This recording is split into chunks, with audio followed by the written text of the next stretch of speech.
អូនមួយចំនួនប្រហែលជាគិតថាឆ្ងល់ហើយហេតុអីក៏យករបៀបងូតទឹកមកលើកមកនិយាយខ្ញុំមិនដឹងថាលោកអ្នកមានយោបល់យ៉ាងម៉េចនោះទេតែបើយើងសង្កេតលើបច្ចេកទេសពេទ្យវិញការងូតទឹកដោយស្រោចទឹកពីជើងមកក្បាលគឺជាវិធីដ៏ល្អ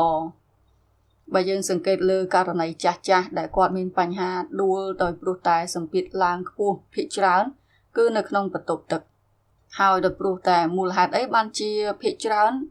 ចាស់គាត់ដាច់សរសៃឈាមនៅក្នុងខួរក្បាលនៅពេលដែលគាត់ងូតទឹកជារឿយជំងឺដាច់សរសៃឈាមខួរក្បាលភាគច្រើននៅក្នុងបន្ទប់ទឹកពីព្រោះប្រសិនបើលោកអ្នកងូតទឹកពីក្បាលចុះមកក្រោមមុនជាវិធីខុសឆ្គង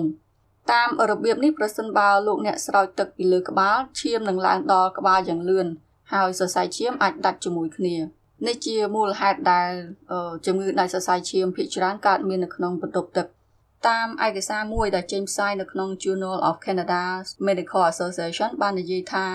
ហានិភ័យដែលយើងត្រូវព្យាករណ៍ពីមុនដោយសារតែជំងឺដាច់សរសៃឈាមក្នុងខួរក្បាលឬក៏ជំងឺដាច់សរសៃឈាមខួរក្បាលតូចតាមហានិភ័យគឺមានរយៈពេលយូរជាងនិងកាន់តែគ្រោះថ្នាក់ថែមទៀតយោងតាមការសិក្សាជាច្រើនជុំវិញពិភពលោកករណីនៃការស្លាប់ឬក៏ខ្វិនដោយព្រោះតែជំងឺដាច់សរសៃឈាមក្នុងខួរក្បាលក្នុងកំឡុងពេលងូតទឹកកើនឡើងកាន់តែច្រើនឡើងពីមួយថ្ងៃទៅមួយថ្ងៃបើយោងតាមប្រសាសន៍របស់វេជ្ជបណ្ឌិតវិញលោកបានមានប្រសាសន៍ថាមនុស្សយើងគួរតែងូតទឹកដោយអនុវត្តតាមវិធីដែលត្រឹមត្រូវហើយបើសិនជាយើងមិនបានងូតទឹកតាមវិធីដ៏ត្រឹមត្រូវទេអាចបណ្ដាលឲ្យយើងស្លាប់ឬក៏ពិការមួយជំហានខ្លួនឬមួយក៏ពិការទាំងដៃនិងទាំងជើងក៏ថាបានដែរវិធីងូតទឹកដែលមិនត្រឹមត្រូវគឺមិនគួរណាត្រាំក្បាលឬក៏សក់មុនពេលដែលយើងងូតទឹកនោះទេគឺដោយសារតែឈាមនៅក្នុងរាងកាយយើងវា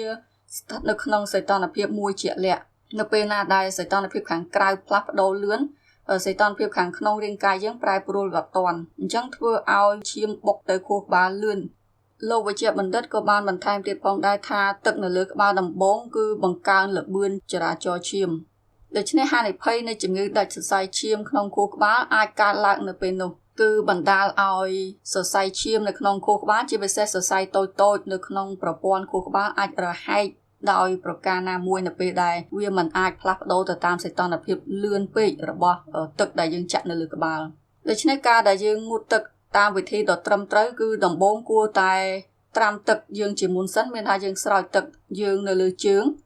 មួយរយៈសិនដើម្បីឲ្យជាសញ្ញាប្រាប់ទៅដល់រាងកាយយើងប្រាប់ថាខាងក្រៅមានភាពត្រជាក់ដូច្នេះយើងទុកពេលឲ្យសរសៃឈាមឬក៏ប្រព័ន្ធនៅក្នុងរាងកាយយើងសម្របសម្រួលទៅនឹងស្ថានភាពតនភាពខាងក្រៅសិនបន្តមកទៀតចាំយើង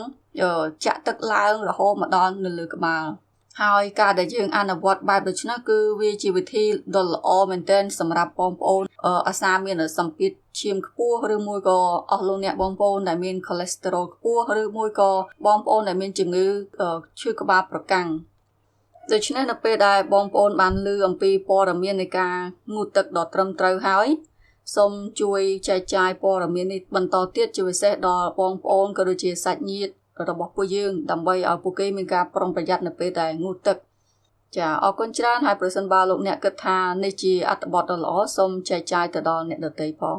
អរគុណជម្រាបលាហើយជួបគ្នាម្ដងទៀតនៅវីដេអូក្រោយសូមអរគុណ